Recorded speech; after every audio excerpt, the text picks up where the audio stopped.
بالله من الشيطان اللعين الرجيم. بسم الله الرحمن الرحيم. الحمد لله الذي نور قلوبنا بنور الإيمان وبصر عيوننا بضوء العرفان، ثم الصلاة والسلام على رسول الرحمن.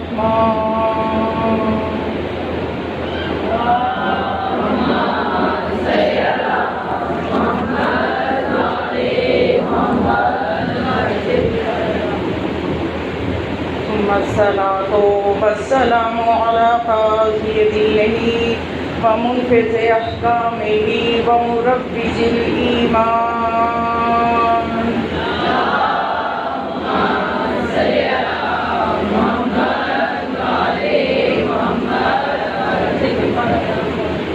ثم الصلاة والسلام على باقي الأئمة الذين هم أمناء الرحمن، بالخصوص على سيدنا ومولانا صاحب العصر والزمان.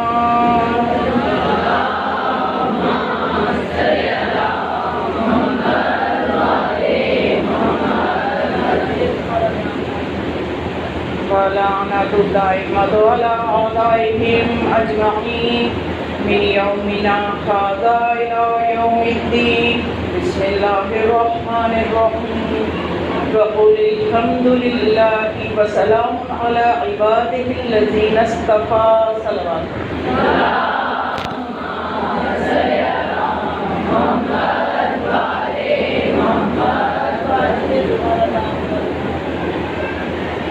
ماشاءاللہ سے اس سلسلے کی آج چھٹی مجلس ہے اور سورہ نمل کی آیت نمبر 59 کی میں نے تلاوت کی. خدا فرما رہا ہے کہ تمام تعریفیں اللہ کے لیے، تمام تعریفیں اس کے لیے، اور سلام ہے ان بندوں پر جو اس کے مصطفیٰ ہیں، جو اس کے منتخب شدہ ہیں.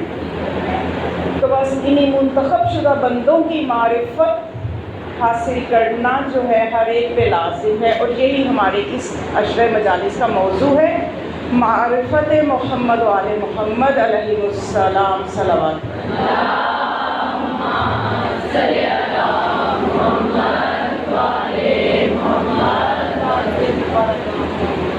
مومنات، ہم اس عزاداری کی تکرار کرتے ہیں، ہر سال عزاداری کرتے ہیں، اور یہ غم حسین ایک ایسا زندہ معجزہ ہے. ہمیں معجزوں کی تلاش ہوتی ہے نا، کہ ہمارے سامنے معجزہ ہو. تو اگر محسوس کریں تو یہ ایسا معجزہ ہے کہ ہمارا کوئی اپنا عزیز بھی اگر دنیا سے چلا جائے تو غم کی کیفیت وقت گزرنے کے ساتھ ساتھ بدلتی رہتی ہے. لیکن غم حسین آپ بچپن سے مجالس سن رہی ہیں تو دیکھیے یہ کیفیت ایسی ہے کہ اس میں شدت آتی چلی جا رہی ہے، کمی نہیں آتی. یہ معجزہ ہے اسم حسین کا، ذکر حسین ایک زندہ معجزہ ہے، اور اس کی تکرار ہم اس لیے کرتے ہیں. دنیا والے پوچھتے ہیں آپ ہر سال روتے ہو، ہر سال روتے ہو، تکرار کیوں کرتے ہو؟ تکرار ہم اس لیے کرتے ہیں، ہم سنت الہی پہ عمل کرتے ہیں. خدا قرآن میں واقعات کی تکرار کرتا ہے. کیوں کرتا ہے؟ ایک واقعہ کو کتنی مرتبہ بتاتا ہے؟ مقصد تربیت ہے کہ جو سوئے ہوئے لوگ ہیں بعض اوقات وہ ایک مرتبہ بات نہیں سنتے، انہیں 2-3 مرتبہ سنائے تو سن ہی لیتے ہیں. تو یہ تکرار کا ایک تو یہ فائدہ ہے. دوسرا یہ ہے کہ ہم انرجی لیتے ہیں ذکر حسین سے. مومن توانائی لیتا ہے ان مجالس سے، ان مصیبتوں کا، ان مسائل کا سامنا کرنے کے لیے جو مومن کو درپیش ہوتے ہیں. تو وہ توانائی ہمیں انہی مجالس سے ملتی ہے. کسی نے امام علی رضا علیہ السلام سے پوچھا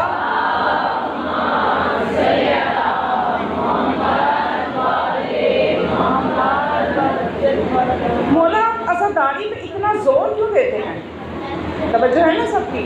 مولا آپ عزاداری پہ اتنا زور کیوں دیتے ہیں، اتنی تاکید کیوں کرتے ہیں؟ تو مولا نے فرمایا اس لیے تاکید کرتا ہوں کہ کہیں ایسا نہ ہو کہ لوگ جیسے غدیر کو بھول کے کربلا کو بھی نہ بھول جائیں۔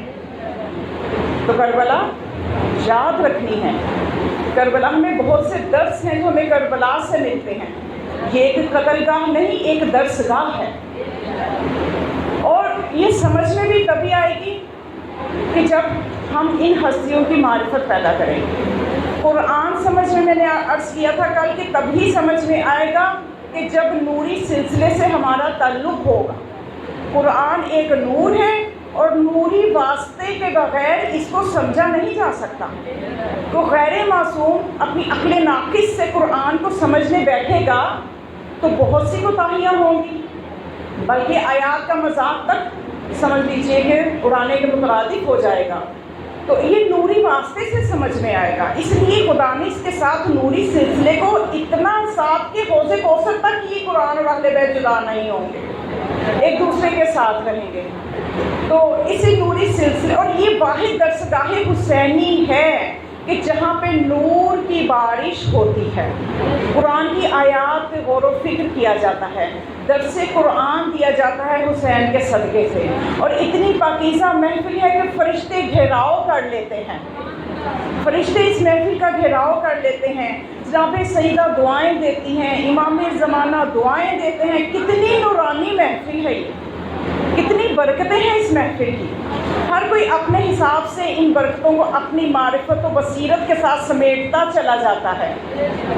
تو یہ قرآن نورانی واسطے سے سمجھ میں آتا ہے، اور حسین کے صدقے سے ہمیں موقع ملتا ہے کہ ہم قرآن کی آیات کو سنتے ہیں، پیش کرتے ہیں، ان پہ غور و فکر کرتے ہیں۔ تو آج آیت الکرسی کے حوالے سے کچھ آپ کے سامنے پیش کرنا چاہوں گی، تاکہ کچھ یہ جو آیت الکرسی ہے اس کو بہت پڑھا جاتا ہے، اس کے تھوڑے سے مفاہیم کی وضاحت ضروری ہے جو اس ممبر کے صدقے سے آپ کو ہدیہ کرنا چاہتی ہوں، کہ اس میں ہم دو آیت، ایک آیت الکرسی میں ہم کیا پڑھتے ہیں، اس کا ایک جملہ بس جس پہ کہ میں نے چاہتی ہوں کہ وضاحت ہو جائے۔ اس میں ہم یہ پڑھتے ہیں اللہ ولی الذین آمنوا یخرجہم من الظلمات الی النور۔ خدا مومنوں کا ولی ہے اور خدا مومنوں کو ظلمت سے نور کی طرف لے کے آتا ہے۔ والذین کفروا اولیاءہم الطاغوت، اور جن لوگوں نے کفر کیا ان کا ولی طاغوت ہے۔ طاغوت کس کو کہتے ہیں؟ ہر وہ طاقت جو خدا کے خلاف سر اٹھائے اسے طاغوت کہتے ہیں۔ ہر وہ طاقت کسی بھی صورت میں ہو، سیاسی صورت میں ہو یا مذہبی رنگ میں ہو، یا مسلمان کا لبادہ اوڑھ کے وہ طاقتیں ہوں، اسلام کا لبادہ اوڑھے ہوئے وہ طاقتیں ہوں، جو بھی طاقت اللہ کے خلاف سر اٹھائے، حکم کے نظام الہی کے خلاف سر اٹھائے، اس کو طاغوت کہتے ہیں۔ جن لوگوں نے کفر کیا ان کا ولی طاغوت ہے۔ توجہ ہے نا؟ تو وہ طاغوت کیا کرتا ہے؟ یخرجہم من النور الی الظلمات، وہ انہیں نور سے ظلمت کی طرف لے آتا ہے۔ تو اب یہاں پہ ایک مرتبہ یہی آیت جو ہے امام جعفر صادق علیہ السلام کے سامنے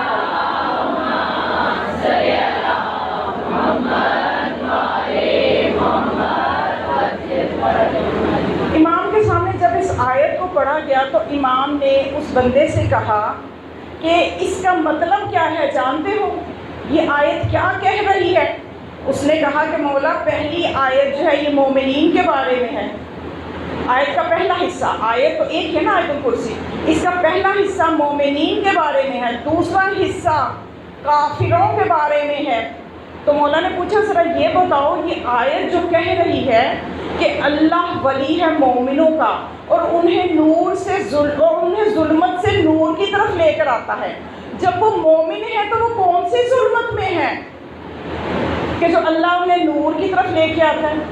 توجہ فرمائی آپ نے، اللہ ولی الذین آمنوا یخرجہم من الظلمات الی النور، کہ اللہ ظلمت سے نور کی طرف لے کے آتا ہے۔ ایک طرف اللہ کہہ رہا ہے کہ مومن، میں مومنوں کا سرپرست ہوں، اور پھر کون سی ظلمت میں ہے مومن کہ اللہ اسے اس ظلمت سے نکال کے نور میں لے آتا ہے، اور کون سے نور میں ہے کافر کہ طاغوت اس کو اس نور سے ظلمت کی طرف لے آتا ہے۔ سمجھ میں آ گئی کہ بہت مشکل تو نہیں ہے؟ صلوات پڑھیں.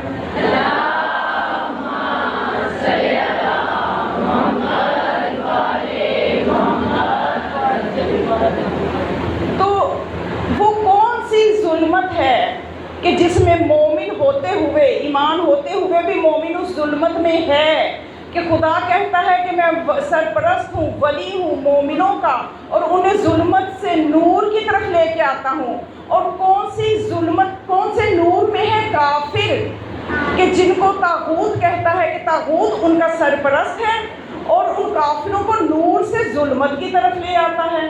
کافر کون سے نور میں ہے اور مومن کون سی ظلمت میں ہے؟ سوال سمجھ میں آ گیا؟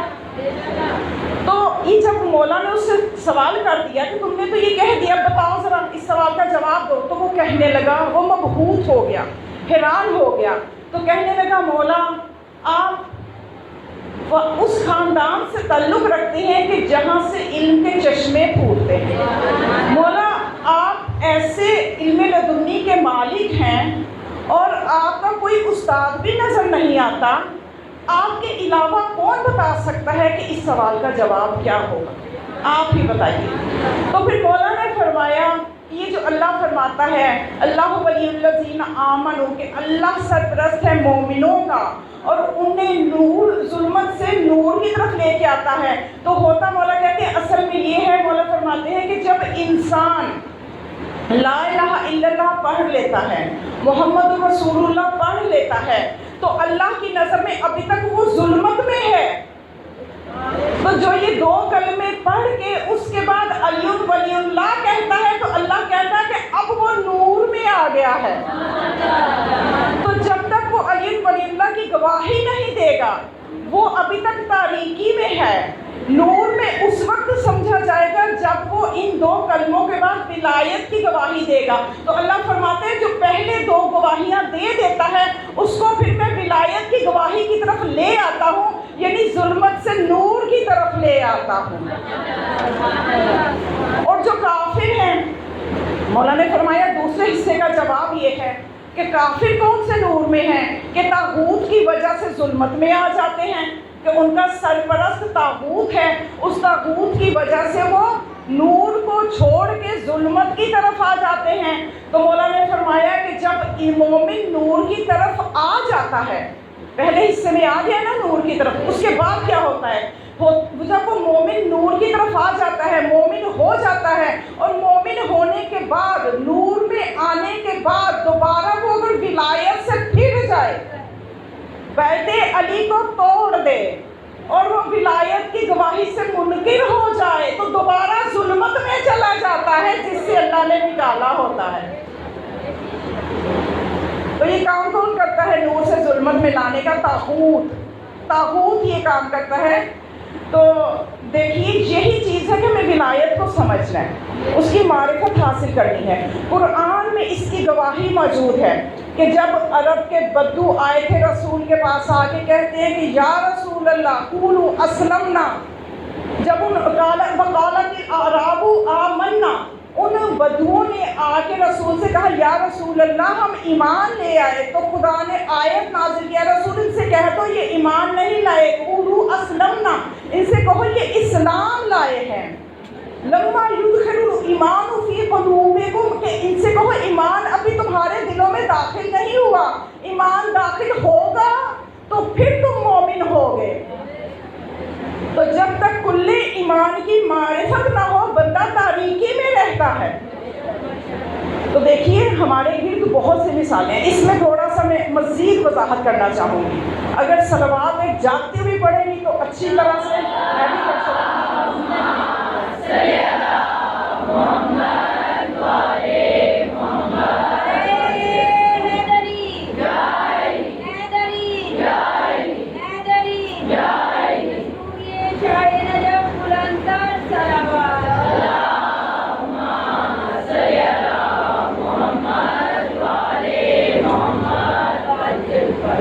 دیکھیے قرآن کے کئی بطون ہیں، ایک ظاہر ہے، ایک اس کا باطن ہے، ایک باطن کے باطن کا باطن ہے. تو یہ انسان جو نور سے ظلمت کی طرف آ جاتے ہیں اس میں دو پہلو سے اس بات کو دیکھا جا سکتا ہے. ایک اعتقادی اعتبار سے کہ بعض لوگ عقیدے کے اعتبار سے خراب ہو جاتے ہیں، اپنے عقیدے کو کھو دیتے ہیں، یعنی ایسے سمجھ لیجیے کہ جاہل ہوتے ہیں کہ اپنے عقیدے سے ہاتھ دھو بیٹھتے ہیں. اور ایک مثال ہمارے سامنے ایسے لوگوں کی ہے، ایسے گروہ کی ہے کہ جو نور سے ظلمت کی طرف آ رہا ہے وہ اپنے عمل کی وجہ سے آ رہا ہے. توجہ ہے، ایک گروہ اپنے عقیدے کی وجہ سے نور سے ظلمت کی طرف آ رہا ہے، ایک گروہ اپنے عمل کی وجہ سے نور سے ظلمت کی طرف آ رہا ہے. مثالیں دونوں آپ کے سامنے ہیں. بعض لوگ ایسے ہیں کہ اپنا عقیدہ خراب کر بیٹھتے ہیں، جاہلوں کے پیچھے لگ کے، طاغوت کے پیچھے لگ کے، طاغوت کی چالوں میں آ کے، لالچ میں آ کے، پھر سے دنیا کی وجہ سے بہت سی وجوہات ہیں عقیدہ ہی خراب کر بیٹھتے ہیں. اور بعض لوگ عقیدے کے علاوہ عمل میں کمزور ہوتے ہیں.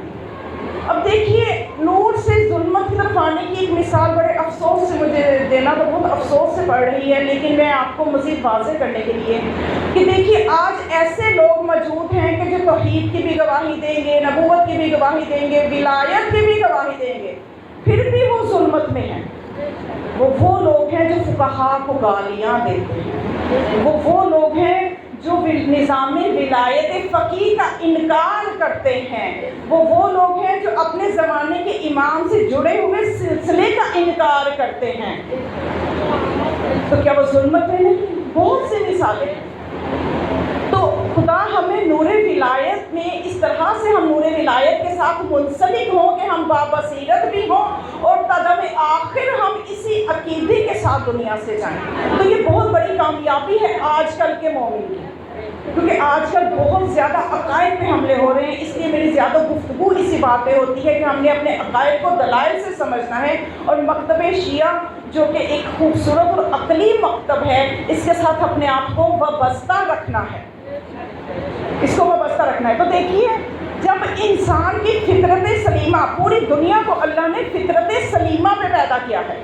اب جو کوئی کافر ہو جائے، یہودی ہو جائے، عیسائی ہو جائے، تو یہ اس کا اپنا فیصلہ ہے کہ اس نے اپنی اس فطرت کو مار دیا ہے، اس نے اپنے ضمیر کو مار دیا ہے، اس نے غور و فکر نہیں کرتا. اگر وہ غور و فکر کر لے تو اس کے پاس پیغام موجود ہے، اس کے پاس عقل موجود ہے. خدا نے عقل سب کو دی ہے، صرف مسلمانوں کو یا مومنوں کو نہیں دی، سب کو دی ہے. یہی عقل آخرت میں حجت بن جائے گی کہ جو ایمان پہ اپنے جو توجہ نہیں دیتے، اپنے عقیدے پہ توجہ نہیں دیتے، ان کے لیے یہی عقل ہی حجت بن جائے گی کہ تمہیں عقل تو دی تھی، کیوں نہ استعمال کیا، ہر جگہ پہ استعمال کرتے رہے، اس پہ کیوں نہ سوچا، خالق کائنات کے بارے میں کیوں نہ سوچا. تو جن کی یہ فطرت توانا ہوتی ہے، جن کا ضمیر زندہ ہوتا ہے، وہ بالآخر خدا سے جڑ جاتے ہیں، وہ بالآخر نور میں آ ہی جاتے ہیں. اور کئی دیکھیں نور میں ہوتے ہوئے ظلمت میں جا رہے ہیں اپنی جہالت کی وجہ سے. لیکن جن کی فطرت سلیمہ محکم ہوتی ہے، جن کی توانا ہوتی ہے، وہ ظلمت سے نور کی طرف آ رہے ہیں. علامہ رضی جعفری بڑا خوبصورت واقعہ بیان کرتے ہیں کہ ایک مرتبہ وہ جرمن گئے تو وہاں ان کی ملاقات ایک ایسے شخص سے ہوئی جو ہندو سے شیعہ ہوا. ہندو سے شیعہ ہوا. یہاں پہ کیا حالات ہیں، مسلمانوں کو دلائل دے دے کے ہم تھک گئے، لیکن یہ وہی بات ہے کہ اپنے اپنے غور و فکر کرنے کی اور ضمیر کی زندگی کی بات ہے. ہندو سے شیعہ ہوا، ان کی ملاقات ہوئی، تجسس ہوا، پوچھا بھائی یہ منزل، یہ سفر تم نے کیسے طے کیا کہ تم ہندو سے شیعہ ہو گئے؟ یہاں تو شیعہ اپنے عقیدے خراب کیے بیٹھے ہیں، کبھی کسی کی بات میں آئے، کبھی اس کی بات میں آئی، تو تم کیسے ہندو سے شیعہ ہو گئے؟ کہنے لگا مجھے قرآن کی صرف 2 آیتوں نے شیعہ کر دیا. اور قرآن تک کیسے پہنچے؟ پہلے تو قرآن تک پہنچنا ہے نا. قرآن تک کیسے پہنچے؟ تو کہنے لگا کہ وہی فطرت سلیمہ زندہ تھی. میں جب اپنے وطن ہندوستان میں تھا تو مجھے یہ بات پنچ کرتی تھی، تکلیف دیتی تھی کہ یہ کیا، جن کو ہم خود ہی بناتے ہیں تو خود ہی ان سے مانگتے ہیں، یہ تو بننے میں ہمارے محتاج ہیں، یہ ہمیں کیا دے سکتے ہیں، یہ تو بننے میں ہمارے محتاج ہیں. لیکن میں وہاں بات نہیں کر سکتا تھا، اس لیے کہ ظاہر خاندانی مسائل، معاشرتی مسائل. تو جب یہ ادھر میں آیا، جرمن جب میں آیا اپنی تعلیم مکمل کرنے کے لیے، تو مجھے موقع ملا میں نے بائبل کو بھی دیکھا، میں نے انجیل کو بھی دیکھا، میں نے توریت کو بھی دیکھا، مجھے قصے کہانیاں ہی نظر آئیں۔ مجوسیوں کی طرف رجوع کیا تو وہ بھی مجھے اپنے جیسے ہی نظر آئے کہ وہ بھی خود ہی آگ روشن کرتے ہیں تو خود ہی اسے ماننے لگ جاتے ہیں۔ تو یہ بالکل مجھے اپنے مذہب جیسا ہی لگا۔ تو میں نے کہا میں ان سب سے بیزار ہوں کہ اتنے میں ایک مسلم نے پھر جب میری حالت دیکھی تو قرآن پیش کیا۔ تو کہتے جب میں نے قرآن کھولا تو پہلی ہی جب میں نے آیت دیکھی الحمدللہ رب العالمین، کہ تمام تعریفیں اس رب کے لیے ہیں جو عالمین کا پروردگار ہے۔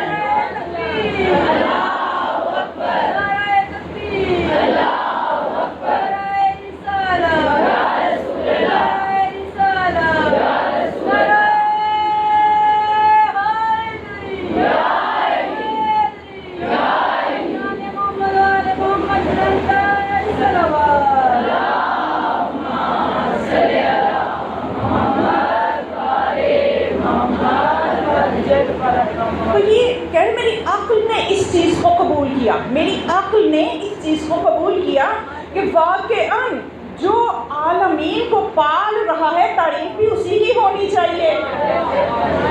تو کہتا ہے کہ میں قرآن پڑھتا گیا تو پھر ایک جگہ مجھے اسی عالمین کے رب کا یہ حکم نظر آیا، یا ایھا الذین آمنوا اتقوا اللہ وکونوا مع الصادقین، اے لوگوں جو ایمان لے آئے ہو، اب تقویٰ کی منزل پہ بھی آ چکے ہو، اب تم اس قابل ہو کہ تم اب سچوں کے ساتھ ہو جاؤ، تم سچوں کے ساتھ ہو جاؤ۔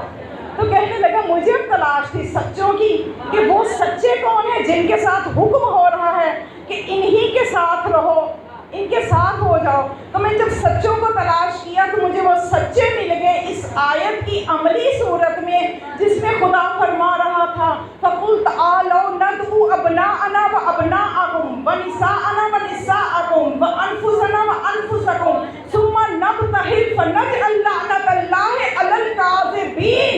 اے رسول ان سے کہہ دو اگر ان کی سمجھ میں دلائل نہیں آتے تو یہ اپنے بیٹوں کو لے آئیں، ہم اپنے بیٹوں کو لے آتے ہیں، یہ اپنی عورتوں کو لائیں، ہم اپنی عورتوں کو لاتے ہیں، یہ اپنے نفسوں کو لائیں، ہم اپنے نفسوں کو لاتے ہیں اور مباہلہ کر لیتے ہیں اور لعنت کرتے ہیں جھوٹوں پہ۔ تو میں نے سوچا کہ یہ کون سے اتنے سچے ہیں جو جھوٹوں پہ لعنت کرنے جا رہے ہیں۔ میں نے ساری مسلمانوں کی تاریخیں دیکھی، صرف شیعوں کی نہیں سب کی دیکھی، تو وہ سچے 5 ہی نظر آئے جو پنجتن پاک تھے، جو مباہلہ میں رہے۔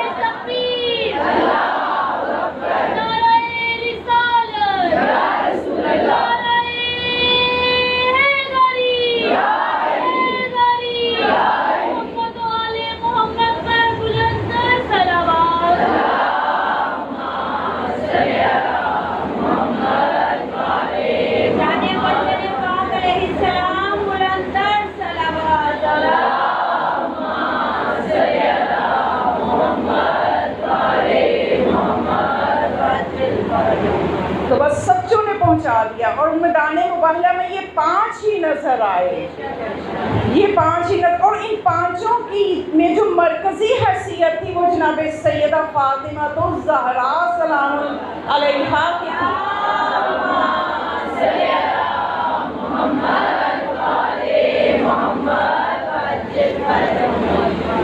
وہی مرکزی حیثیت جناب سیدہ کا مقام جو ہے یہاں پہ خدا نے واضح کیا کہ اس بی بی کے مقام و عظمت کو سمجھو، پنجتن پاک کے مقام و عظمت کو سمجھو کہ پنجتن پاک کہ جب اس سے پہلے وہ جو نجران کے پادری تھے وہ بحث کرتے رہے، مسجد میں آ گئے، مسجد نبوی میں، اور باقاعدہ دلائل ان کو دیے رسول نے۔ وہ جب آئے ان کو اسلام کی دعوت دی تو انہوں نے کہا کہ ہم کسی بھی دلیل کو نہیں مانتے، ہم کیسے یہ مان لیں کہ انہیں جب یہ کہا گیا کہ تم عیسیٰ کو بیٹا کیوں کہتے ہو، عیسیٰ کو خدا کا بیٹا کیوں کہتے ہو، چھوڑ دو۔ اس نے کہا، انہوں نے یہ کہا کہ ہم کیسے، کہ جب عیسیٰ کا باپ نظر نہیں آتا تو ہم پھر کیوں نہ کہیں کہ یہ خدا کا ہی بیٹا ہے۔ تو انہیں جب دلیل دی قرآن نے کہ اگر اس کا باپ نہیں ہے تو اس لیے تم اسے خدا کا بیٹا بناتے ہو، تو آدم کی تو ماں بھی نہیں ہے، جو بغیر ماں باپ کے وجود میں لا سکتا ہے تو وہ بغیر باپ کے بھی وجود میں لا سکتا ہے۔ لیکن جب کوئی کامیاب نہ ہوئی، کوئی دلیل وہ ماننے کو تیار نہیں تھے، تو پھر قرآن نے حکم دیا کہ اب مباہلہ کرو، اب صدیقین کو لے کے جاؤ میدان مباہلہ میں۔ تو امت کی سمجھ میں اس وقت بھی یہ نہ آیا کہ جو قرآن رسول کے لیے کافی نہ ہوا وہ امت کے لیے کیسے کافی ہو سکتا ہے، کہ جب انہوں نے ان معصوم چہروں کو دیکھا تو شکست کو تسلیم کر لیا۔ جو شکست وہ قرآن کی آیات سے تسلیم کرنے کو تیار نہیں تھے، لیکن ان 5 چہروں کو دیکھ کر انہوں نے شکست کو تسلیم کر لیا۔ اور مرکزی حیثیت جناب سیدہ کی اس طرح سے ہے کہ اس واقعہ سے کچھ دن پہلے ہی آیت تطہیر نازل ہوئی۔ وہ حدیث قصہ کا منظر آپ کے اذہان عالیہ میں ہوگا کہ اس حدیث قصہ میں چند دن بعد ہی یہ واقعہ مباہلہ ہوا۔ تو جب کوئی میدان فتح کرنا ہوتا ہے اس سے پہلے میٹنگ تو ہوتی ہے۔ اب اس میٹنگ میں کیا ہوا، آیت تطہیر نازل ہوئی اور مرکز جناب سیدہ کو بنایا گیا، نہ جناب رسول خدا کی ذات کو بنایا گیا، اور مرکزیت بھی جناب سیدہ کو ایسی خدا نے عطا کی کہ جب عالم انوار میں فرشتوں سے یہ ہستیاں نہ پہچانی گئیں تو انہوں نے پوچھا کہ یہ کون ہے، تو خدا نے پھر تعارف کس طرح سے کروایا تھا، مرکز اپنی ذات کو قرار دیا، انا محمود ھذا محمد، انا اعلی ھذا علی، انا فاطر السماوات والارض ھذہ فاطمہ، انا المحسن ھذا الحسن، انا قدیم الاحسان ھذا الحسین۔ اور جب یہاں پہ پوچھا گیا جہاں پہ آیت کو نازل کرنا تھا اور تعارف کروانا تھا کہ یہ کون ہے، جب جبرائیل نے پوچھا تھا ومن تحت القصاء، زیر قصاء کون ہے، تو جہاں خدا نے اپنے آپ کو مرکز بنایا تھا، اپنے کو ہٹا کے جناب سیدہ کو مرکز بنایا، ہم فاطمہ تو و ابوہا و بعلہا و بنوہا، کہ یہ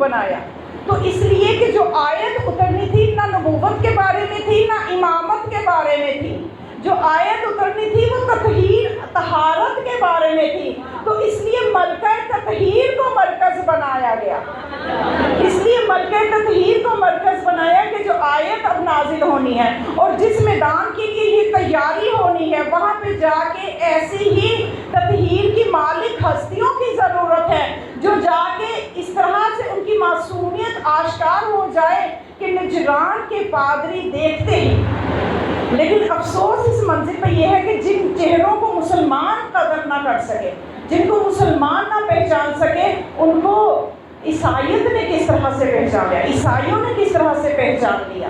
تو بس یہ وہی سمجھ لیجیے فطرت سلیمہ جس کی کمی ہوتی ہے اور جو اپنے ضمیر کو مار دے۔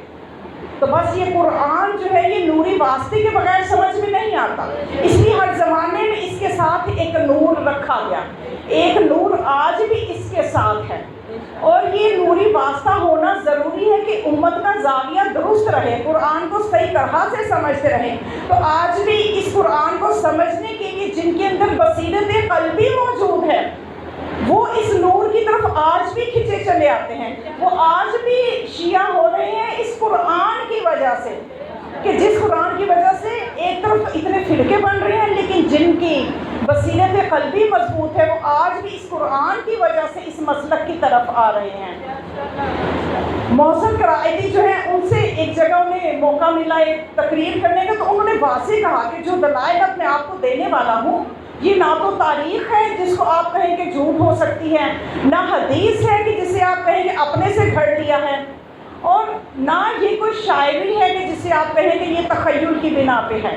میں قرآن سے پیش کر رہا ہوں کہ یہ قرآن کی 3 آیتیں کافی ہیں شیعہ ہونے کے لیے، کہ یہ قرآن یہ کہتا ہے انما یرید اللہ لیذھب عنکم الرجس اہل البیت ویطہرکم تطہیرا، کہ بے شک کچھ ہستیاں ایسی ہیں جو طہارت کی منزل پہ ہیں اور وہ اہل بیت ہیں کہ تم سے نجس کو اس طرح سے دور رکھا گیا جیسے دور رکھنے کا حق ہے، یعنی نجاست کو ان سے دور رکھا گیا ہے۔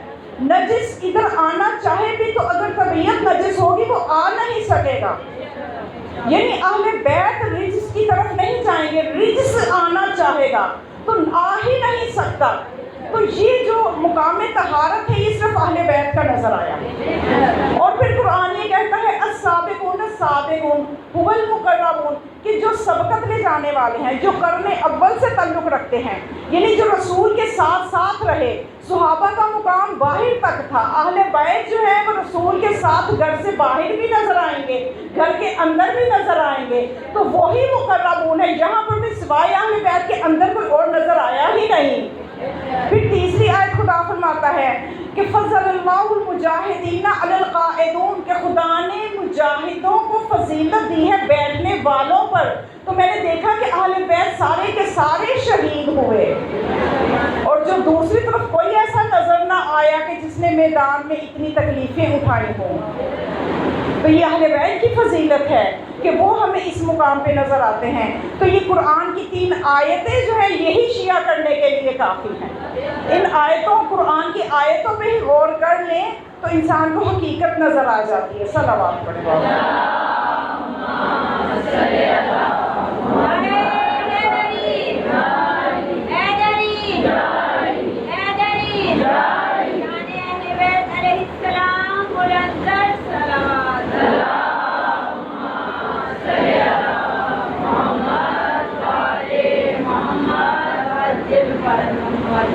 تو بس مومنات روزانہ میں یہ جملے دہراتی ہیں کہ ہمیں اہل بیت علیہ السلام کو سمجھنا ہے، ان کی معرفت پیدا کرنی، ان کا قرب حاصل کرنا ہے، اور ہمارا ان ہستیوں کے بارے میں عقیدہ واضح ہونا چاہیے. اس میں کوئی شک و شبے کی گنجائش نہیں ہے، کوئی شک و شبے کی گنجائش نہیں ہے کہ ان کی معرفت ہی اصل میں خدا کی معرفت ہے. ان کو پہچانا تو سمجھ لیجیے یہی ہمیں خدا تک پہنچانے والی ہستیاں ہیں. اور ان کی معرفت اس طرح سے پیدا کرو کہ ان کے تصرفات میں شک نہ کرو. جو خدا نے ان کو تصرفات سے نوازا ہے اس میں شک کی گنجائش نہیں ہے. ایک مرتبہ ایک شخص امام نقی علیہ السلام کے پاس آیا اور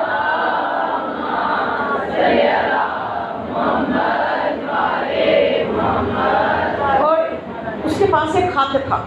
جب وہ آنے لگا تھا تو اس کے دوست کو پتہ چلا کہ یہ وقت کے امام کے پاس جا رہا ہے، تو اس نے اپنے خط دے دیا کہ یہ میرا خط بھی امام تک پہنچا دینا. امام نے خط کو کھولا اور پڑھا، اور امام نے بند کر کے اس کو کہا کہ میرے اس مومن سے، میرے اس چاہنے والے سے جا کے کہنا کہ ہم اس کو بھولتے ہی کب ہیں جو اس نے دعا کے لیے کہا ہے. اس نے خط میں لکھا تھا کہ مولا کوئی خط دینا، اور اس میں لکھا ہوتا کہ مولا میرے لیے دعا کیجیے گا، مولا میرے لیے دعا کیجیے گا. تو مولا نے خط کو بند کیا اور کہا کہ اسے جا کے کہنا ہم بھولتے ہی کب ہیں. زمانے کا امام اپنے چاہنے والوں کے لیے دعا کرتا ہے. ہم اگر اپنے امام کے لیے سلامتی کی دعا پڑھتے ہیں تو اس میں بھی ہمارا ہی فائدہ ہے. اس واقعہ سے سلیمان بن عبد الرحمن اصفہانی یہ کہتا ہے کہ ایک مرتبہ متوکل نے اس سے یہ کہا کہ جاؤ رافضیوں کے امام کو بلاؤ، آج میں اس کا سر قلم کر دوں. دشمن تھے نا آئمہ کے. تو یہ نویں امام کا واقعہ ہے کہ امام کے پاس جو ہے وہ امام کو کہتا ہے کہ وہ پریشان ہو کے امام کی خدمت میں آیا، آ کے کہتے ہیں کہ مولا اس طرح سے متوکل نے کہا ہے کہ رافضیوں کے امام کو بلاؤ اور میں آج اس کا سر قلم کر کے رہوں گا. حسد کی وجہ سے وہ یہاں تک بول جاتے تھے. تو اب یہ اصفہانی جو تھا یہ پریشان ہوا. پہلے اس نے گھر جا کے مصلی بچھا کے امام کے لیے دعا کی کہ امام کی خیر ہو، امام کی حفاظت ہو. اس کے بعد یہ ہانپتا کانپتا امام کے پاس کیا جا کے بتایا کہ آج اس نے اس طرح کا اعلان کیا ہے. تو امام نے فرمایا پہلے تو تم میری یہ بات سن لو کہ تم نے جو میرے لیے دعا کی ہے نا گھر میں، اس کے بدلے میں یہ دعا کرتا ہوں کہ اللہ تمہاری مشکلات کو آسان فرمائے، اللہ تمہارے رزق میں اضافہ فرمائے، اللہ تمہاری نسل میں برکت دے. مولا نے یہ 3 دعائیں دے کے یہ بتایا کہ جو کوئی بھی اپنے زمانے کے امام کے لیے سلامتی کی دعا کرتا ہے تو امام اس کو دعائیں دیتے ہیں.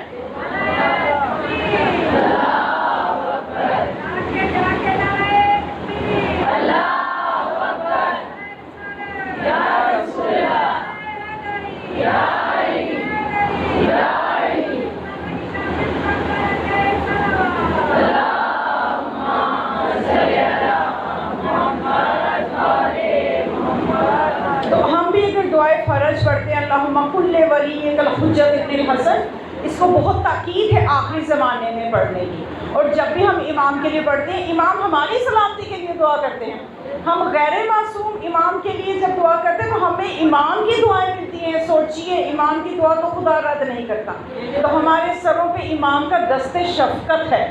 مولا خود فرماتے ہیں کہ تم میرے لیے میرے متعلق غافل ہو، لیکن میں تم سے غافل نہیں ہوں. میں تمہارے لیے دعا کرتا ہوں، اور میرے شیعوں کے اعمال جب میرے پاس پہنچتے ہیں، تمہارے اچھے اعمال پہ میں خوش ہوتا ہوں، دعا دیتا ہوں. اور جو تمہارے برے اعمال میرے پاس پہنچتے ہیں، ان پہ میں امام تمہارے لیے استغفار کرتا ہوں. کتنی محبت ہے اپنے جاننے والوں سے، کبھی بھی ان کو چھوڑتے نہیں ہیں. بس ہمیں انہیں سمجھنے کی ضرورت ہے کہ ہمیں ان کے قرب پانے کی ضرورت ہے. وہ ہمارے سے غافل نہیں ہے، ہم ان سے غافل ہیں. تو بس یہ بہت بڑی نعمت جو ہے امام کی، وہ ہمیں اس عزاداری کی صورت میں ہمارے پاس موجود ہے. اس عزاداری کی برکتوں سے ہم اپنی کئی مشکلات دور کرتے ہیں. جہاں پہ ہم غم حسین میں روتے ہیں، خدا ہمیں دنیا کے غموں سے نجات دے دیتا ہے. بہت برکتیں ہیں اس عزاداری میں آنے کی، نہ صرف ہمارے لیے بلکہ ہمارے مرحومین کو اس کا جو جزا ملتی ہے وہ کئی گنا بڑھ کے ہے. اور پھر مرحومین کو جب اس کی جزا ملتی ہے، وہ مرحومین بھی ہمیں دعائیں دیتے ہیں کہ میرے ایسے پیچھے موجود ہیں جو مجھے یہ نعمت بھیج رہے ہیں. ایک آیت اللہ تھے، آیت اللہ موحدی. ان کی یہ سیرت تھی کہ وہ ہر نماز کے بعد کوئی ایک جملہ مصائب کا ذہن میں لا کے 2 آنسو بہا لیتے تھے. کوشش کریں کہ ایسی چیزوں کو زندگی میں لائیں. کل بھی میں نے ایک چیز ہدیہ کی تھی، ایک واقعہ آپ کو بتایا تھا کہ وہ کفن پہ مومنوں کے آنسو جو تھے وہ آیت اللہ لے رہے تھے. 40 مومنوں کے آنسوؤں کو اس کفن سے پوچھا، تو ان کے لیے کتنی بڑی گواہی ہو گئی اس کفن پہ. تو یہ اس طرح کی چیز، یہ ہے وہ ذات راہ جس کو تیار ہونا چاہیے. تو یہ آیت اللہ موحدی جب کیا کرتے تھے، تھوڑا سا گریا کرتے تھے کسی بھی مصیبت کو یاد کر کے. مولا کی سکینہ پہ گریا کر لیں، بچی پہ گریا کر لیں، علی اصغر کی مصیبت کو یاد، کسی بھی چیز کو، تو اس پہ پھر جب آنسو نکلتے تھے تو وہ اپنی ماں کو ہدیہ کیا کرتے تھے، اپنی والدہ مرحومہ کو ہدیہ کیا کرتے تھے. کچھ عرصے کے بعد انہوں نے سوچا کہ پتہ نہیں میری ماں کو یہ ملتا بھی ہے کہ نہیں. انہوں نے تھوڑا سا سمجھ لیجیے کہ غفلت میں آ کے اس وظیفے کو چھوڑ دیا. جو ہی جس دن یہ وظیفہ چھوڑا، ماں رات کو خواب میں آ کے کہتی ہے، بیٹا تم نے وہ وظیفہ کیوں چھوڑ دیا جو غم حسین میں تو آنسو بہاتا تھا؟ فرشتے ایک سونے کے تشت میں تحائف لے کے میرے پاس آتے تھے. وہ تحائف بن کے جو میرے لیے برزخ میں سکون کا باعث تھے. تم نے اس وظیفے کو ترک کیوں کر دیا؟ تو وہ آیت اللہ کہتے ہیں میں بیدار ہوا، اور اس روز سے پھر میں نے اپنی والدہ کے لیے اس وظیفے کو جاری کیا. تو یہ ہمارے مرحومین کے لیے برکت ہے اس عزاداری میں، ہماری زندگیوں کے لیے اطمینان اور سکون ہے اس عزاداری میں. تو بس ہمیں اس کی معرفت پیدا کرنی ہے کہ جب یہ آنسو ہم بہاتے ہیں، یہ آنسو معمولی نہ سمجھا کریں، ان کو ایک رومال میں جمع کریں. آپ کے رومال میں جمع کرنے کے علاوہ یہ آنسو جناب سیدہ اپنے رومال میں جمع کرتی ہیں. اس سے بڑھ کے ہمیں کیا قیمت چاہیے اس عزاداری کی کہ جناب سیدہ تشریف لے آتی ہیں اس مجلس میں جہاں پہ ان کے بیٹے کا ذکر ہوتا ہے. اس سے زیادہ مومنات ہمیں کیا قیمت چاہیے اس عزاداری کی کہ وہ ہستیوں کی سواریاں اترتی ہیں اس محفل میں جہاں ان کی اولاد کا تذکرہ ہوتا ہے، جہاں ان کے حسین پہ گریہ ہوتا ہے. بہت قیمتی ہے یہ آنسو، اور بہت قیمتی ہے کربلا. کہ وہ کربلا کوئی معمولی قربانیوں سے وجود میں نہیں آئی. مومنات، کربلا کی ایک ایک قربانی اتنی قیمتی ہے، کربلا کی ایک ایک قربانی اتنی قیمتی ہے کہ ہماری 1000 جانیں فدا ہوں ان کربلا کی قربانیوں پہ. مومنات، یہ آپ کی محبت کی دلیل ہے کہ ابھی میں نے لفظ کربلا کہا اور آپ کی آنکھوں میں آنسو آ گئے. بی بی آپ کی اس محبت کی ہی قیمت بی بی ہی دے سکتی ہے. یہ جناب سیدہ ہی مول دے سکتی ہے اس عزاداری کا. تو بس آج ہم نے اپنی شہزادی کو، جناب سیدہ کو، جو کمر پہ ہاتھ رکھ کے خمیدہ کمر کے ساتھ، کہ جس امت نے 18 سال کی عمر میں بی بی کی کمر کو